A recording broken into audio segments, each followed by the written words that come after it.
Hey Geek, so is Disney back?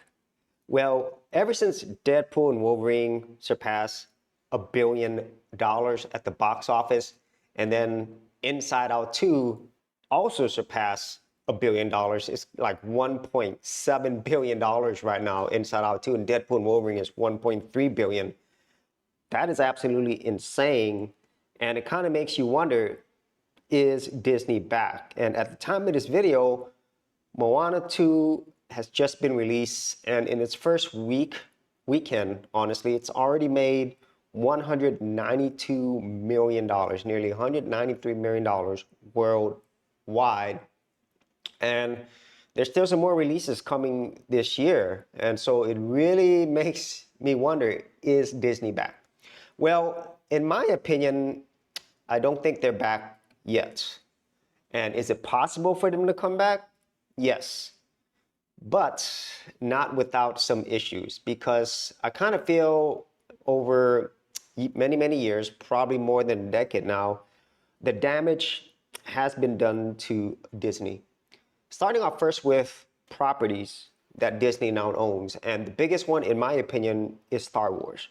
Because whenever Disney purchased Lucasfilm, I kind of thought, man, Star Wars is going to go to a whole nother level. And it did go to a whole nother level, but it wasn't the level that fans were expecting. And subsequently, pretty much Star Wars has been on a downhill trajectory. And nowadays, when people like myself or fans of Star Wars think about Star Wars, they don't think about good things. Just look at the last Star Wars show, The Acolytes. And who knows which Star Wars movie is going to come out next? Is it going to be the new Rey movie? Are they going to reboot things? I really don't know. But the damage has been really severe for Star Wars. And Star Wars, for the longest time, has been a beloved franchise. The toy sales have always been up there. George Lucas basically is a legend because of what he created with Star Wars. But now that legend, that whole franchise, that whole property has been tainted. And I don't know how long it's going to take to recover, or even if it's recoverable up to where it used to be. And so that's the first thing. And then other things with Disney as a whole is that a lot of their properties, a lot of their movies and shows over the years, I would thinking of Marvel, which would be the second thing, has also been on a downhill trajectory. Back in the day, you could just release any Marvel movie and it would make $1 billion. But nowadays, that's not the case. And when you combine it with the shows, very similar to Star Wars, the entire Marvel property has been on a downhill trajectory.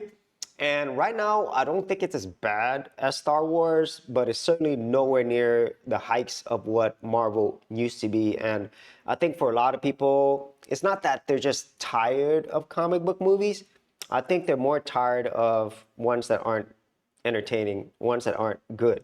Okay, so that's another huge property that has gone downhill.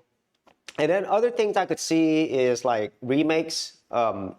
Disney isn't the only one. So much of the new movies nowadays, they really depend on franchises, sequels, existing IPs. There's not really much original content, original movies and shows. It's almost always going to be related to an existing franchise property, whatever the case might be. And in that case, it's kind of business as usual. But also, I kind of feel Disney has gotten to a point, and like many other big studios right now, where they're not willing to take risks and try something or create something that is original, that could stand the test of time. And that is also another thing that has been damaged over the years with Disney. They've been relying so heavily on sequels, existing IPs, that I honestly don't think of anything else whenever I think about Disney. I think about that. And then the one that is probably going to be the most important for Disney is, well, it's not the fans, it's not me and you, it's not the people who really love Disney. What it is the investors. And if you don't believe me, look at all the stuff that they've done over the years where the fans were saying that this is not what they want, but they didn't shift, or it took a long time for them to shift.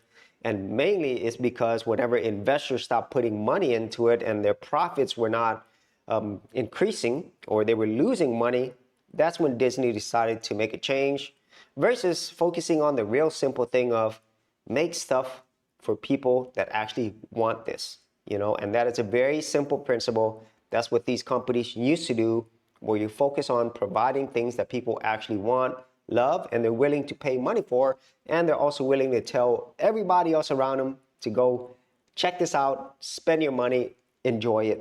And that's something that I think is, honestly, the sad truth is that when it comes down to it, the fans, even the customer base, they aren't as important as the investors. So at the end of the day, it's about that. It's about money, and it's about getting more investments into the company. And I think that's kind of where it's at right now. Disney had to make a shift because that was actually being hurt by all the actions, everything that they've done. Otherwise, they would continue doing what they're doing. And then I would say the last thing that I think Disney has recognized, and I know things take time to change, is the simple fact that Disney for the longest has always been known as a family-oriented brand. And I think for many years, even though they're producing a lot of family-related movies and shows, they've really been focused more on messaging, politics, ideology. And honestly, it doesn't feel like it's safe for people to let their kids watch some of this stuff. Some of these things that they put on there, I'm like, why would you put that in there when it's a family-oriented movie or show? And I think that transition is happening. And that's why, these recent kids movies like Inside Out 2, Moana 2, they've been very successful. I don't know about Snow White. That's probably going to tank, but who knows? But I think as Disney makes this slow but steady shift towards going back to what they used to do and hopefully making improvements, there is a chance that they could definitely come back. It's really nice to actually see them going back to what they used to do. And I hope this continues forward, because as much as I really hated a lot of what Disney has done over many, many years, they've also done a lot of great things prior to this. I don't think the entertainment industry, specifically animation, would be where it is today if it wasn't for Disney. So I am hopeful, but I'm also skeptical as well because of all the things that they've done. So if you actually had any thought to this, whether you think Disney can make a comeback or it's too late, be sure to leave it in the comments area below, and I'll see you on another episode. Hey geeks, if you are a brand new creator and you simply want something easy to get you started, well, I got something for you with my Creator Starter Kit. This is a super simple step-by-step guide that's going to take you from having no channel to developing your very first YouTube channel, along with ideas, thumbnail designs, and other creator tips, including marketing. And the best part is, all of this is free. Simply head over to the link below, check out my page, and get started creating.